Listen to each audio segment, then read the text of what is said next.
Welcome back to The Explainer. Today, we're jumping straight into the fascinating, wildly complex, and highly structured era of the Afghan Lodi Dynasty. We are going to be zeroing in on a period that literally reshaped medieval India, the golden age of Sultan Sikandar Lodi. You see, this was a time of huge paradoxes. We're talking fierce military conquests going hand in hand with this stunning cultural renaissance, and a time where the very fabric of how an empire was governed was completely rewritten.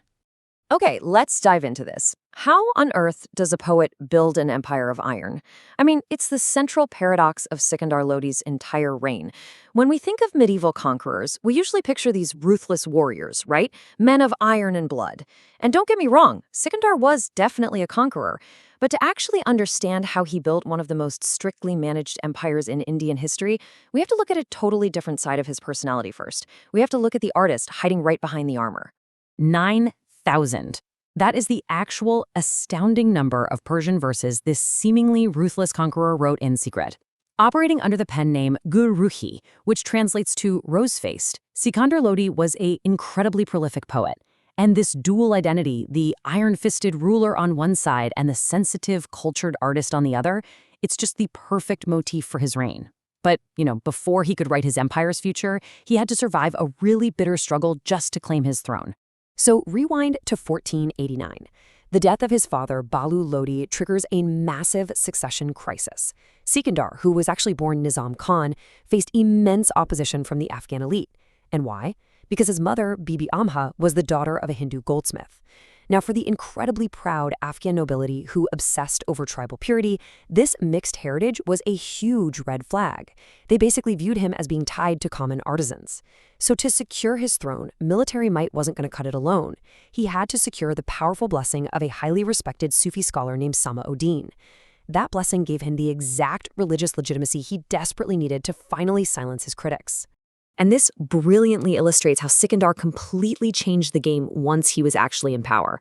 His father, Bahlol, ran the empire kind of like a tribal chief. He famously used to just sit on a carpet with his nobles, calling himself the first among equals. Well, Sikandar completely dismantled that relaxed tribal assembly. He instituted a strict absolute monarchy. We're talking intense Persian court protocols where the sultan was supreme, and those same proud nobles were suddenly forced to stand in court and submit completely to his absolute authority. Just to give you a real sense of how absolute this authority was, consider the procedural drama involved here.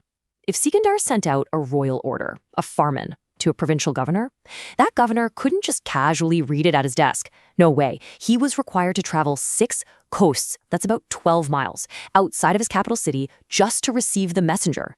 Then he had to physically place the document on his forehead in this massive public display of submission before reading it aloud to everyone. It was incredibly humiliating for the Afghan nobles, but man, it guaranteed absolute obedience.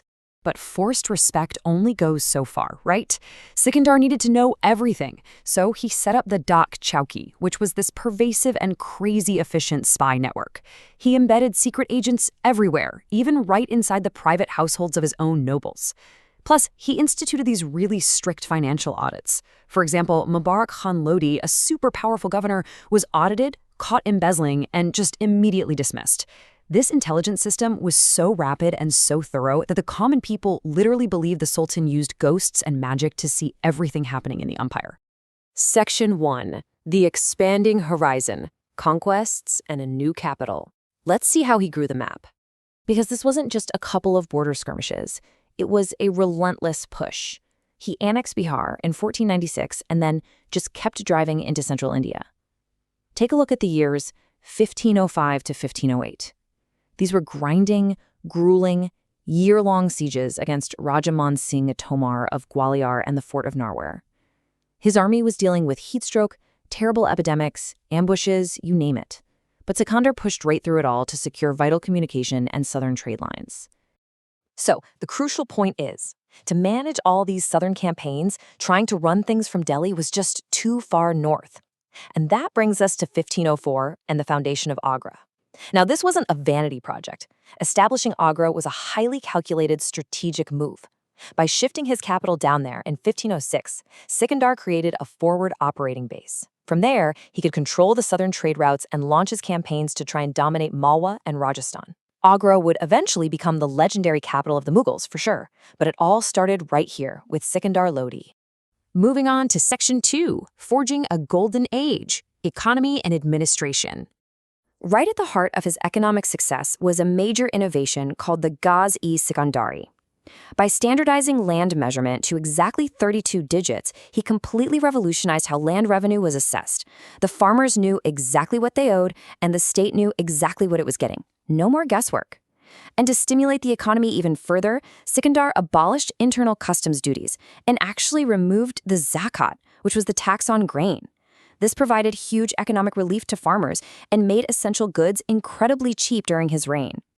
Which brings us to Section 3, the Indo-Persian Cultural Renaissance. Remember that secret poet we talked about earlier? Well, his court became a bustling hub for this unique Indo-Persian cultural synthesis. For instance, he commissioned the Lahjat-i-Sikandari, which was a pioneering Persian work entirely dedicated to classical Indian music. His vizier, Mian Bua, translated vital Sanskrit Ayurvedic medical texts into Persian, creating the Tib-i-Sikandari. And because Sikandar mandated that Persian had to be the official language of administration, many Hindu officials rapidly mastered it so they could keep their jobs in the revenue department. This deeply intertwined the two intellectual traditions. Now, what's really interesting about this slide is how this cultural synthesis actually extended right into architecture, specifically with the concept of the double dome. You see, early Muslim builders in India had a problem. If they made a dome high and grand on the outside, it created this dark, cavernous void on the ceiling inside. Their solution?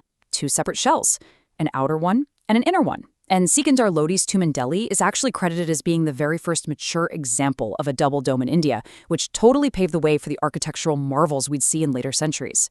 All right, Section 4, the paradox of Sikandar Lodi. Looking impartially at the sources, he leaves us with a stark, very dual legacy. On one side of the ledger, we see severe religious orthodoxy, the destruction of Hindu temples in places like Mathura and Nagarkot, the strict imposition of the jizya tax on non-Muslims, and the execution of religious dissenters, often to appease conservative Afghan nobles. Yet at the exact same time, we see purely pragmatic accommodation. He heavily relied on Hindu elites to run his revenue administration, patronized the translation of those sacred Sanskrit texts, and formed vital political alliances with local Hindu zemindars.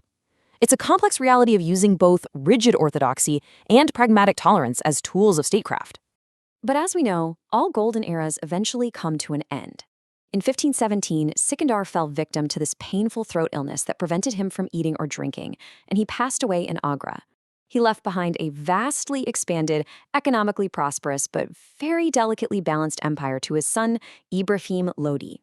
Unfortunately, Ibrahim was incredibly rash. He lacked all of his father's diplomatic finesse and tried to just force absolute control without earning any respect first, completely alienating the powerful Afghan nobility that Sikandar had spent so much time carefully managing. And this quote from the revered contemporary observer, Guru Nanak, perfectly captures the sudden decay of the Lodi Empire right after Sikandar's death. The nobles, alienated by Ibrahim and intoxicated by wealth, just rotted from within. So when a new threat, Babur and his Mughal forces, arrived from Kabul, the Lodi elite were hopelessly fractured.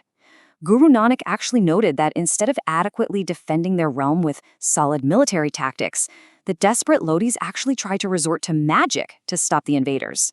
Spoiler alert, it didn't work. Let's move to and see how this builds into our final question for today.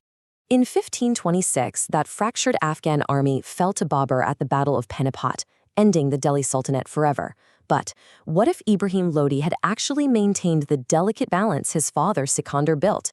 If that vast, economically powerful, and culturally rich Afghan state had remained united against Babur, how different would the history of India be today?